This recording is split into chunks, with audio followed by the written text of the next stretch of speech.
Hello, hello. I'm Juliana Broste, Traveling Jules, a travel filmmaker and host, and Canon Co-Lab Ambassador. And what's in my bag? I was hoping you would ask. This is my complete one-man band style camera bag, but I find myself always packing and repacking depending on the situation. So if you want to know what's in my bag, the question really begins with, which bag are you talking about? Let's start simple and work our way up. I like to wear a fanny pack to have easy access to my things.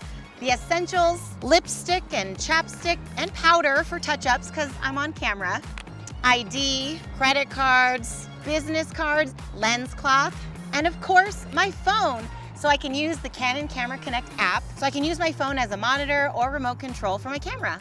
I like these protective cloths to wrap my lenses whenever I'm packing my gear in a non-traditional bag, like this tote, which is great for traveling.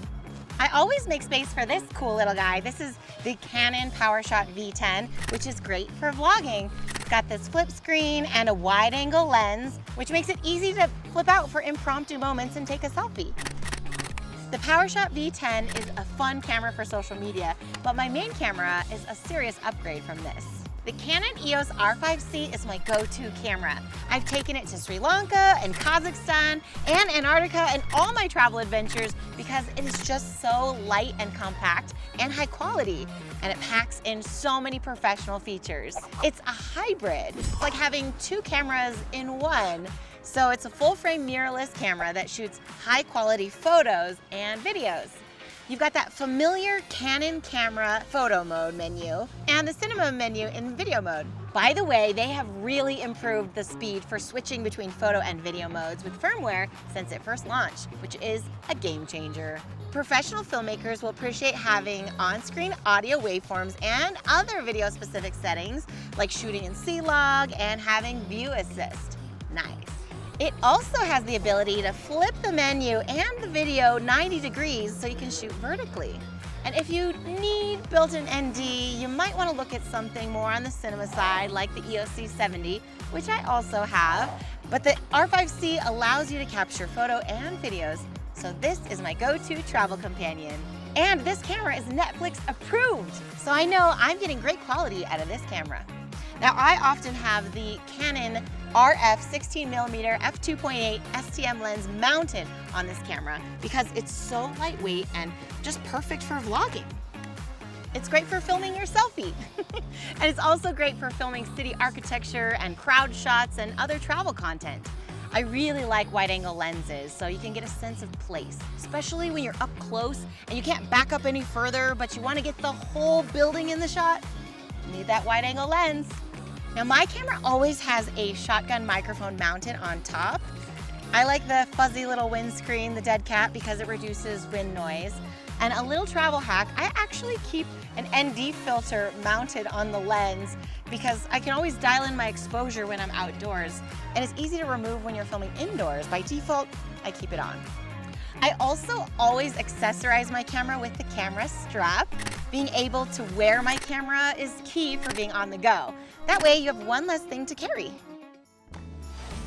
When I'm on the go and need to pare down, I bring a small bag like this, which fits my camera and one lens, maybe two if you're going super light. So when I've got the 16mm, I like to pair that with the 50mm f1.8 so I can get a variety in focal length. Both are compromised between size and weight compared to other lenses I'll show you, but for situations when being light and small on my feet is a priority, this is a great combo. Now for some situations, I like to bring a bag like this. This is a messenger bag. It's easy to carry around and I can look casual but stylish for professional situations. Like when I go to a conference, this is perfect. I also like to video blog with a messenger bag because you've got one strap instead of two, like a backpack. When I'm doing some serious vlogging, like when my main purpose is to capture content, I like to have everything all in one bag like this.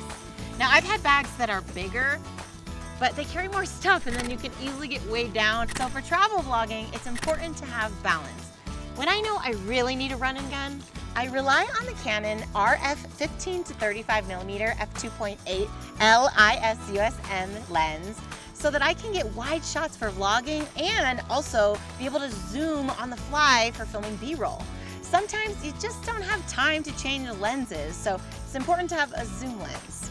Stylistically, I also like to play with snap zooms because they're so much fun. Now this lens is obviously a bit bigger and more of an investment compared to my 16mm, but it's a really good choice for vlogging, so you're ready for anything. Now with that in mind, I like to have 2 camera setups so that I can really be ready for anything. Now while this camera is ready with the 16mm wide-angle lens for vlogging, I like to have a second camera to add variety. If you can, I like having 2 identical or at least similar cameras so that they have the same settings and quality. They're much easier to edit later. I always have a longer lens on this one so that I can capture more artistic shots. The RF24-70 f2.8 L ISUSM lens is a great mid-range option for most situations. If you can only have one lens, this is a good one. Now, if I know I won't be able to get that close to my subject, it's nice to have a long lens. I like to pack the 70-200 f2.8 ISUSM lens to capture pretty shots of scenery and people, animals, and it adds some nice variety into the piece. I like to mix wide-angle shots with telephoto shots in the edit. Now this lens was one of my first upgrades when I transitioned to the RF system because this lens is significantly smaller than its EF counterpart.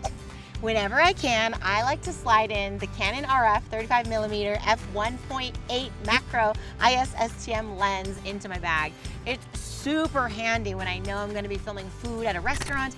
I can put the camera right up close to the subject.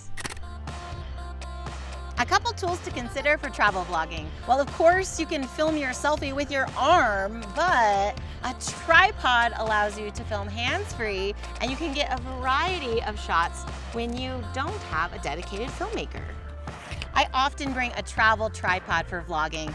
This one is compact and lightweight, and it's carbon fiber, so it's a bit lighter and a bit pricier than aluminum tripods, but totally worth it. I find a tripod is a secret weapon for solo storytelling. Now for some shoots, I like to pack my gimbal so that I can get extra cinematic shots. It's especially helpful when I'm on the go, like if I'm on a walking tour or shooting at a hotel. A gimbal can really level up your production value, make things look a little more fancy. Now one thing we haven't talked a lot about yet is audio, and it's super important to capture quality audio in the field. It's really hard to fix it in post. I trust a shotgun mic as my main source of audio, but there are situations where that audio is not the best. Like if there's a lot of background noise, like you're at a festival, or if you're at a restaurant where there's music playing in the background, that noise can be super distracting and can drown out your actual dialogue. Sometimes I like to use a separate audio recorder when I'm talking to the camera. I've upgraded my lav to get the best sound quality. Sometimes it's my main audio source, and in some cases it's my simple backup track. This one records 32-bit flows, so it's a bit more forgiving if the levels aren't perfect. It's great quality, but you do need to spend time syncing the clips in post, so it's a choice when it comes to your workflow. There are, of course, wireless audio systems for sending your audio directly to your camera that I use when I'm doing professional video production for clients. And I actually find that this is not super necessary for this style of vlogging that I do, but if you like to conduct interviews or have multiple people speaking in your vlog, that's something you might want to consider. When it comes to accessories, always have extra batteries and memory cards on hand. You just never know when you're going to need those. You're going to need a lens blower and a lens cloth. And I really like these disposable lens cleaning cloths so that you can easily toss them when you're done.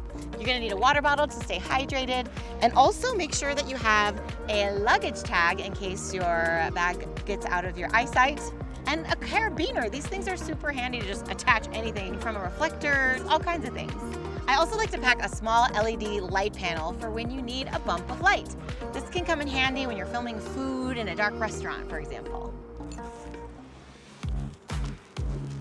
So that's what's in my bag. As a traveler and as a filmmaker, I like to be versatile and ready for anything. I'm travel filmmaker Juliana Broste, Traveling Jules. You're watching the Canon YouTube page. Subscribe for more, and happy travels.